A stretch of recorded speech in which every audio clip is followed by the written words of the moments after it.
What's up, you guys? This is Rob from The Gay Guy Plays, and today on our second installment of #Confirmed from TennoCon 2017, we're going to take a look at some upcoming releases directly from the art panel. So in this installment, we're going to be taking a look at some very interesting launches, including our first foray with the Sentients, a new Tenno ship game mode, and of course, Hydroid Prime. Now, I do want to give you a little bit of a heads up. Unfortunately, a lot of this is secondhand knowledge from Rebecca and D.E. Taylor, who ended up watching the panel for me. But I wanted to make sure to get you guys some of the juiciest details that you would only know if you were at the con itself.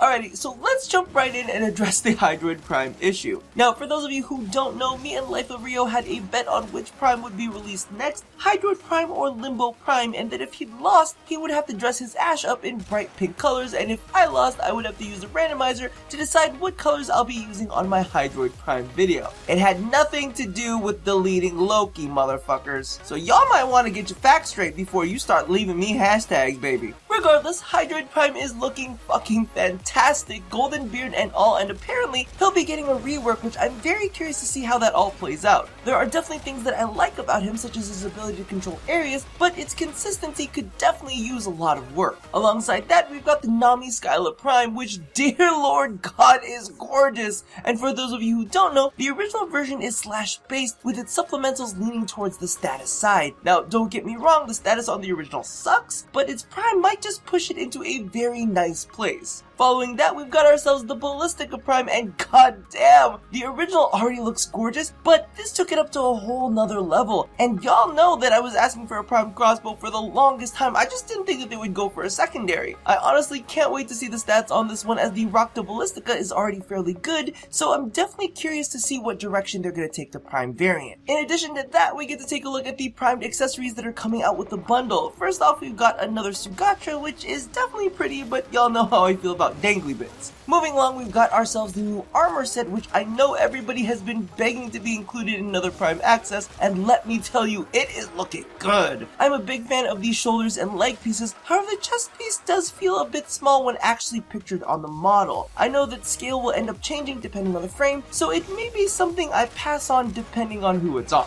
Next up, we've got the newest frame, which apparently is going to be able to superheat glass in order to reshape it, and will also be wielding an exalted hammer. I am super curious to see exactly what her skill set is going to be like, because she kind of looks tanky, but she's also adorned with glass. So I'm thinking that she'll be making glass armor that, if attacked, will shatter and deal damage to surrounding enemies, potentially inflicting slash procs or something like that. There's tons of possibilities as to where they can take the theme, and I cannot wait to see what they do with her. In that same vein, we've also got the weapon bundle that will be coming along with her. Note that the hammer is actually her exalted hammer, however the rest of the weapons will be equipable by any frame. I am super curious to see what that gun is going to be like. I think during the Tenno Live panel I heard something about a glass shotgun. If that is the case, launching glass shards into your enemies sounds absolutely vicious. Now, the next two I pestered Rebecca about their launch windows, and she said that they were about the same when it came to their development, so definitely leave a comment and let it be known which one you would rather see first, because you never know, it may light a fire under their butts to get one done before the other. Kicking things off, we've got the Grineer bundle, which has two pretty sick looking weapons, the first tentatively being a 4-barreled rifle, and the second a Grineer Uzi, coupled with a brand new armor set. And I'm gonna be real with you, I normally don't like the Grineer aesthetic, however that armor set looks pretty fucking good, especially that chest piece. However, not to be outdone, the Corpus are coming in with their pump action shotgun, which looks disgustingly beautiful, and what was tentatively described to me as a sniper pistol. Again, this is all still in development, so take that info with a grain of salt.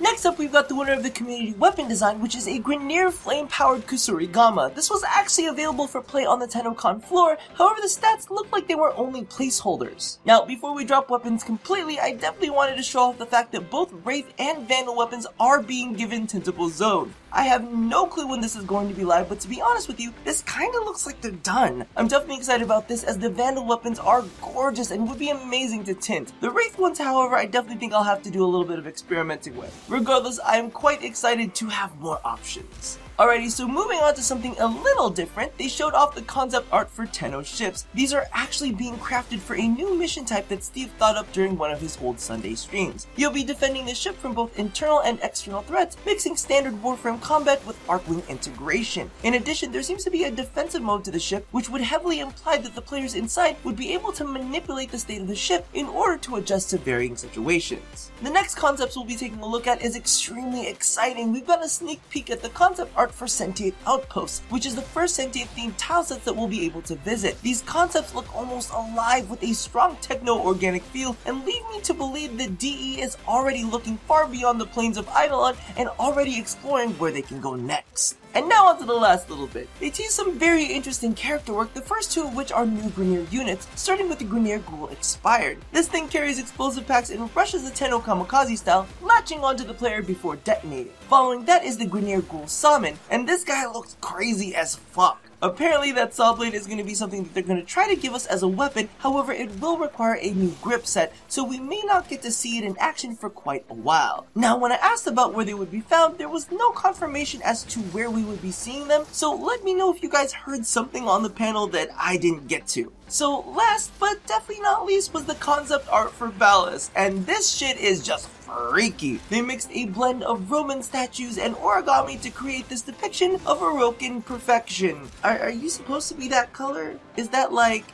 what is this? I don't know what to say about this, but it makes me want to scratch myself. That's all I'm going to say about that. And that's about where I'm going to leave it for the TennoCon art panel installment of #confirmed. Let me know which weapons that you would prefer to see, Grineer or Corpus, what part of the Hydroid Prime bundle you're most excited about, and are you as creeped out by Ballast as I am? Now, if you haven't already caught it, be sure to check out my previous video on the Plains of Eidolon, which contains some juicy details on what's to come with Cetus and the Ostrons, and stay tuned for some interesting discussion pieces that should be coming up. Now, don't forget to do all the things that I asked you to do at the end of every one of these, and as always, love somebody, hurt nobody, and touch your body. I'll see you guys next time. Bye-bye!